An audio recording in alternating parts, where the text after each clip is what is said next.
सदा साथ निभाए बेटी पर बेटा ही चाहिए। अब तक आपने देखा मंजू की तबीयत खराब हो जाती है, उसे बहुत दर्द होता है और डॉक्टर बताती है कि बच्ची को दूध नहीं पिला पाने की वजह से मंजू को ये तकलीफ हुई है। डॉक्टर मंजू को बच्ची को दूध पिलाने की सलाह देती है, लेकिन बच्ची मंजू का दूध नहीं पीती।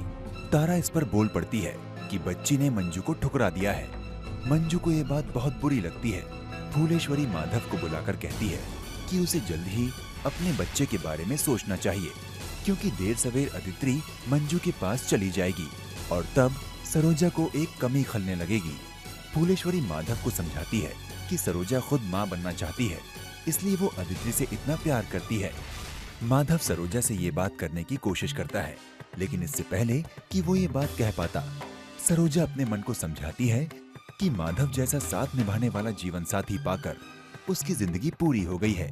वो जिस तरह से अदिति को साथ रखने में सरोजा का साथ दे रहा है, उसे वो कभी भुला नहीं पाएगी।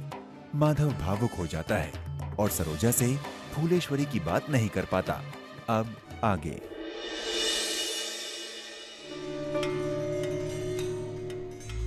मंजू दीदी, खाना बन गया, आप खाने के लिए चलिए।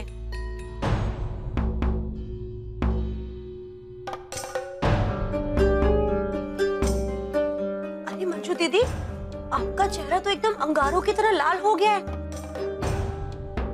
हमको लगता है कि आपको किसी बात पर ना बहुत गुस्सा आया हुआ है। बताइए हमको जल्दी से, क्या बात है, बताइए।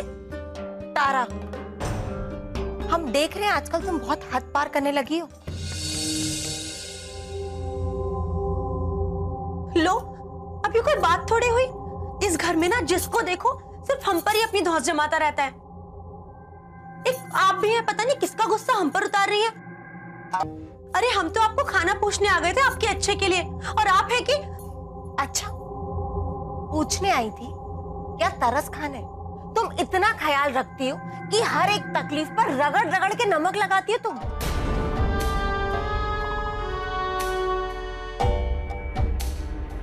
मंजू दीदी, आप हमें क्या नाप शनाप बोले जा रही हैं? क्यों? जब हमारी लड़की हमारा दूध नहीं पी रही थी तो इसका मतलब ये नहीं है कि उसने हमें लात मार दी है। यही कहा था ना तुमने? लेकिन ऐसा कुछ भी नहीं, समझी तुम? मंजू दीदी, हम है ना सब समझते हैं। हमें आदित्य के बारे में कुछ भी समझाने की आपको कोई जरूरत नहीं है, क्योंकि हम ना बहुत अच्छी तरह से जानते हैं कि आपकी बेटी बहुत अच्छा नसीब लेकर जन्मी है। इसीलिए चाहे गृह प्रवेश की पूजा हो या फिर नामकरण हो, उसके लिए जो जो इस घर में हो रहा है ना, हमारे गुड्डा के लिए आज तक उसका 1/4 भाग भी नहीं हुआ है। जबकि हमारा गुड्डा सही मायने में इस घर का इकलौता वारिस है। तब भी आपको ना सरोजा के पैर धोकर पीने चाहिए मंजू दीदी,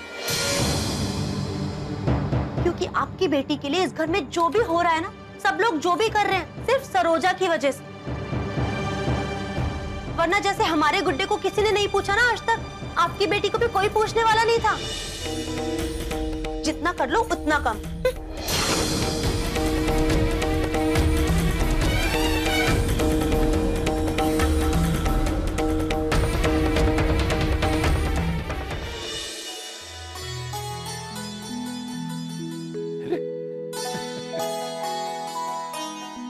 क्या बात है मिसेस प्रमुख जी, बहुत मुस्कुरा रही हैं आप। क्यों? मुस्कुराते हुए अब हम आपको बुढ़िया लगते हैं क्या? अरे कैसी बातें कर रही हैं आप? अरे सारे दांत गिरने के बाद भी आप बुढ़िया नहीं लगेंगी। अरे हमसे भी बांटिए ना अपनी खुशी का राज। प्रमुख जी, आज ना हमारी माधव से बात हुई है और वो कह रहा था जल्दी ही खुशखबरी सुनाएगा हमें। माधव सरोजा जल्दी ही मम्मी पापा बन जाएंगे और हमारी गोदी में बहुत जल्द इस घर का वारिस खेलेगा। कृष्ण कन्हैया बाके बिहारी। मिसेस प्रमुख जी, हमें आपकी खुशी और उम्मीद दोनों बहुत प्रिय हैं, लेकिन कभी कभी डर लगता है। डर? किस बात का डर प्रमुख जी? किसी एक उम्मीद पर पूरी जिंदगी का दांव तो नहीं खेला जाता ना। कहना क्या चाहते हैं आप प्रमुख जी? आपके इसी रवैये से हमें डर लगता है। यही सपने, यही उम्मीद आपने दिन रात मंजू बहू के लिए भी बुनी थी, और आप उससे इतना जुड़ गई कि अभी तक सच को अपना नहीं पाई आप। क्यों? ठीक कह रहे हैं ना? देखिए प्रमुख जी, हमें ना माफ कर दीजिए आप। अभी इस समय कुछ भी ऐसा वैसा नहीं सुनना हमें। अरे शुरू से ही दुनिया से ऊपर किस्मत रही है हमारी, और आगे भी रहेगी। देखिएगा, मंजू बहू ने हमें जितना छोटा बनाया है ना, वैसे ही हमारा माधव हमारा मान सम्मान बढ़ा देगा, वही देगा हमें पोते का सुख, वंश का सुख, वारिस का सुख।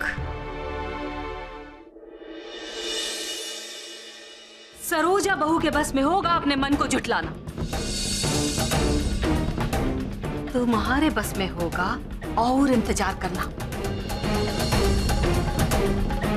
लेकिन हमारा सबर अब जवाब दे चुका है। हमें इस घर का वंश, इस घर का चिराग चाहिए, तो मतलब चाहिए।